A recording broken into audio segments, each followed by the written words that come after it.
भारतवर्ष के द्वितीय प्रधानमंत्री और छठवें गृह मंत्री माननीय लाल बहादुर शास्त्री जी की जयंती की आपको हार्दिक शुभकामनाएं। शास्त्री जी का जन्म 2 अक्टूबर 1904 में मुगल सराय उत्तर प्रदेश ब्रिटिश भारत में हुआ था। शास्त्री जी का जन्म उत्तर प्रदेश के एक कायस्थ परिवार में हुआ था। इनके पिता का नाम मुंशी शारदा प्रसाद श्रीवास्तव था। वे प्राथमिक शाला के अध्यापक थे और इन्हें मुंशी जी कहकर संबोधित किया जाता था। इनकी माता का नाम राम दुलारी था। शास्त्री जी भारत के द्वितीय प्रधानमंत्री थे।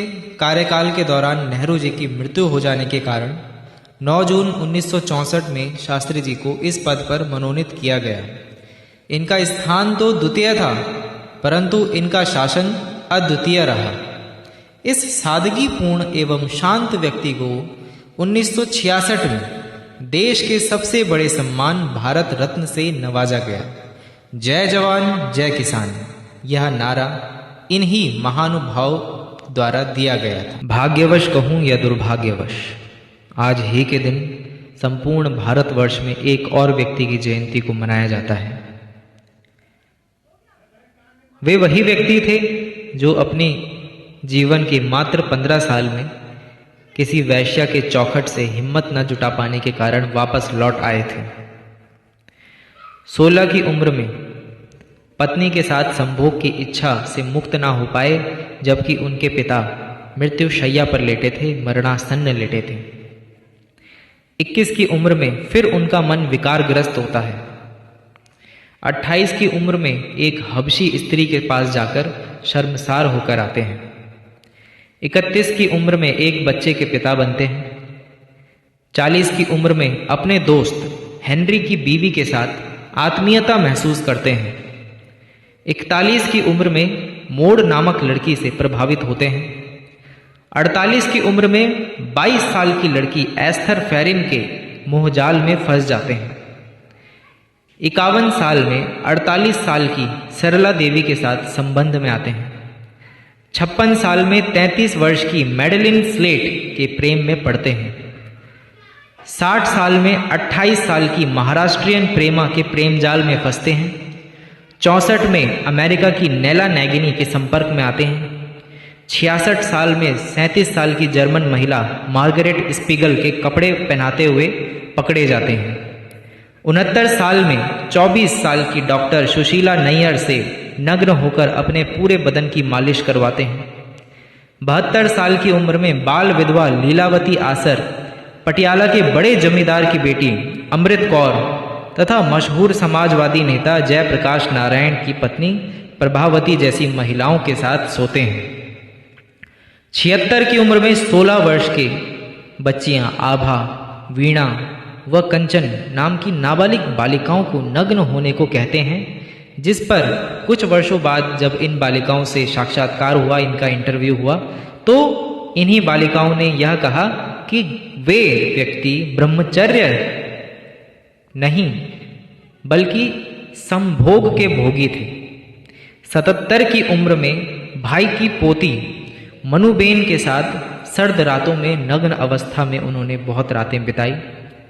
79 के अंतिम क्षणों तक आभा व मनुबेन नाम की नाबालिग बच्चियों के साथ एक साथ नग्न बिस्तर पर वे सोते थे। ये वही व्यक्ति है जिन्होंने कहा था कि मेरी मृत्यु से पहले भारत के टुकड़े नहीं हो सकते।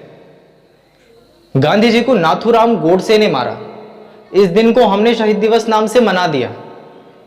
उनके जीते जी भारत के 3 टुकड़े हुए, पाकिस्तान, भारत और बांग्लादेश। तब कहां थी उनकी शपथ? 21 लाख लोग मारे गए। 21 लाख लोग। वो 21 लाख लोगों की बलिदान हम भूल जाते हैं। हमारे दिमाग में अभी तक हमें पता ही नहीं है कि कितने लोग उसमें शहीद हुए। परंतु जहां पे बात राष्ट्रपिता, पहली बात तो राष्ट्रपिता कौन से अनुच्छेद में लिखा है, कौन से डॉक्यूमेंट में लिखा है कि गांधी जी हमारे देश के राष्ट्रपिता हैं? सिर्फ ये नाम प्रचारित कर दिया गया और संपूर्ण भारत में आज भी राष्ट्रपिता नाम से बोला जा रहा है। जो व्यक्ति 21 लाख लोगों के हत्या का जिम्मेदार हो, उसे भला हम कैसे अपना बाप बना लें? भीमराव अंबेडकर जी के सामने भी इन्होंने अनशन रखा, क्योंकि एक छोटी सी बात पर विवाद हो चला था। तो भीमराव अंबेडकर जी ने कहा कि मेरी बात तो सही है, परंतु अभी देश को आपकी जरूरत है, इसलिए मात्र देश की जरूरत के कारण मैं अपनी बात से पीछे हट रहा हूं। ऐसा ही सुभाष चंद्र बोस जी के साथ भी हुआ। जब इंडियन नेशनल कांग्रेस के अध्यक्ष सुभाष चंद्र बोस जी को मनोनीत किया गया तो तभी भी इन्होंने अनशन किया और फिर सुभाष चंद्र बोस जी को हटना पड़ा। तो मैं पूछना चाहूंगा कि जब जिन्ना भारत के टुकड़े कर रहा था, जब जिन्ना ने पाकिस्तान और बांग्लादेश अलग कर दिए, तब कहां गई थी इस महात्मा गांधी की शपथ? तब क्यों नहीं किया इसने अनशन? हम सभी कहते हैं कि 15 अगस्त 1947 को हमारा देश आजाद हुआ था, परंतु भारतीय संविधान के किसी भी दस्तावेज में यह नहीं लिखा गया है कि 15 अगस्त 1947 को भारत के किसी भी कोने में, भारत के किसी भी जगह में तिरंगा फहराया गया था। तो फिर कैसी आजादी? ये मात्र एक पावर ट्रांसफर था। पावर ट्रांसफर माने जो पावर अंग्रेजों के पास थी, उस पावर को गांधी जी तक सौंप दिया गया था कि अब आप अपने देश की सरकार बना सकते हैं और जिनको आप चुनना चाहते हैं उनको वो पावर दे सकते हैं। तो फिर कहां की आजादी हुई? संविधान सभा में जब चुनाव हुआ भारत के प्रधानमंत्री के लिए, तो जवाहरलाल नेहरू जो हमारे देश के प्रथम प्रधानमंत्री कहे जाते हैं, 14 में से मात्र 0 वोट उन्हें मिला था, 0 वोट।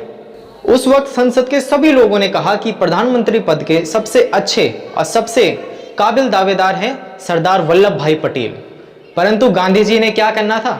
उस वक्त भी अनशन धर दिया और गांधी जी ने कहा कि यदि नेहरू हारा तो मैं हारा। सरदार वल्लभ भाई पटेल को दिल पे ये बात लगी, उन्होंने कहा मैं आपको हारने नहीं दूंगा, मुझे नहीं चाहिए प्रधानमंत्री का पद, बना लीजिए पंडित जवाहरलाल नेहरू को भारतवर्ष का प्रथम प्रधानमंत्री।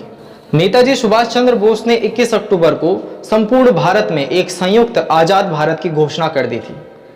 और ये जो गांधी की चंडाल चौकड़ी थी, मैं तो इसे चंडाल चौकड़ी ही कहूंगा, तो इस चंडाल चौकड़ी ये कांपने लग गई, क्योंकि इनको तो पता था कि हमारा तो अंग्रेजों से समझौता हो रखा है पावर ट्रांसफर का।